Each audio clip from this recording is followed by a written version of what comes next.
A woman is most dangerous to herself when she's desperate to be loved.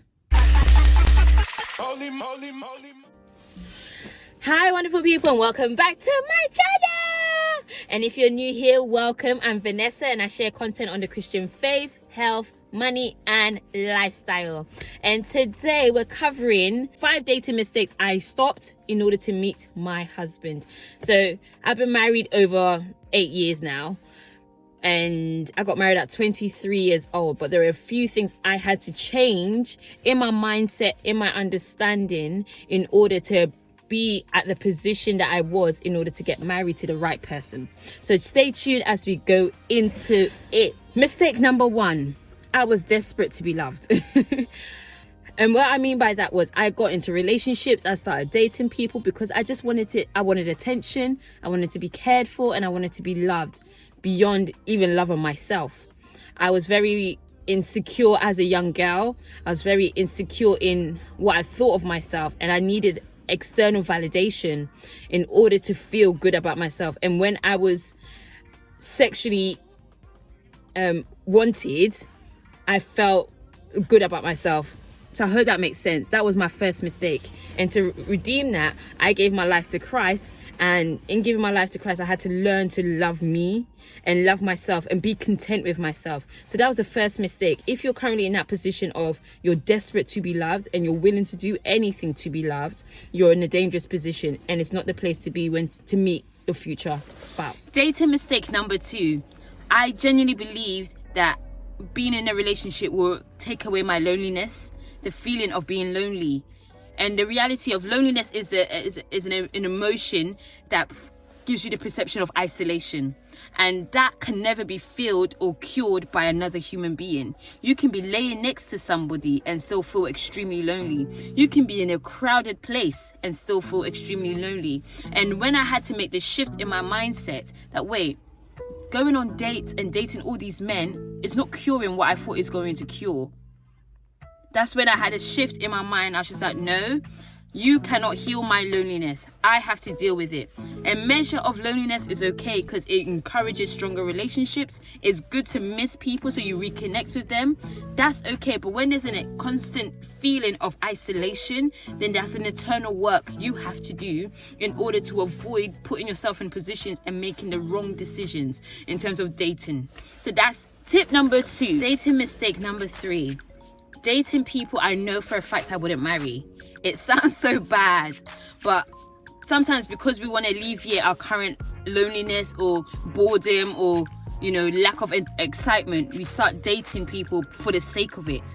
You're wasting your time and you're wasting their time, and it's not fair.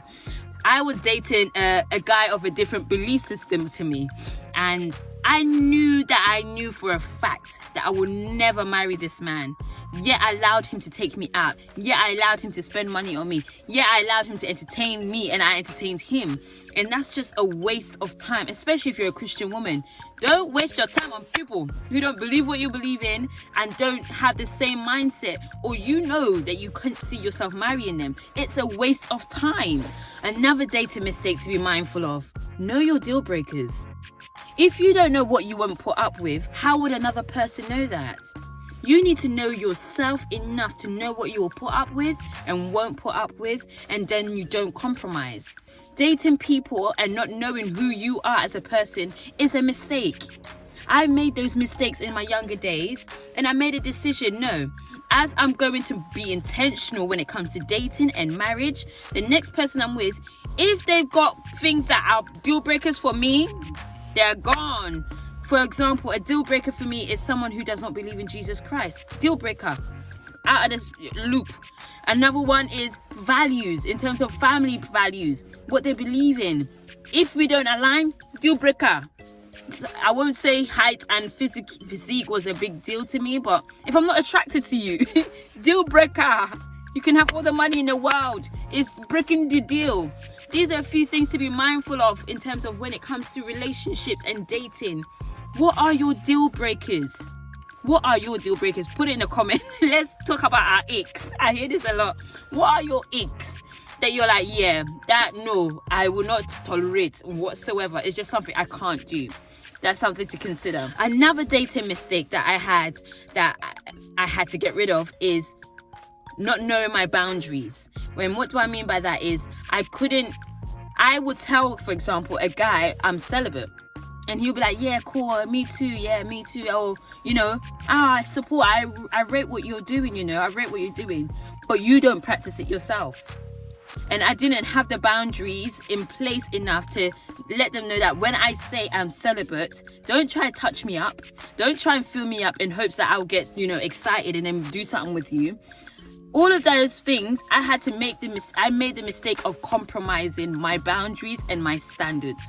I pray you don't do the same thing. So what I put in place was, the next person I'm dating, I am saying I'm saving myself to marriage. If they don't agree with that, we are not compatible with each other from the get-go. There's nothing wrong with saying, I don't think this is going to work from the get-go. Sometimes we feel obligated, especially if someone takes us out, to have, entertain them. You don't have to do that. You don't have to date somebody because they've shown an interest in you. You don't have to date someone because they DM'd you. You can say no, and that's okay, and that's a boundary you can set for yourself as well. So I hope these tips and dating mistakes that I had, I hope they're helpful for you. And let me know what you think. Don't forget to like, share, and subscribe.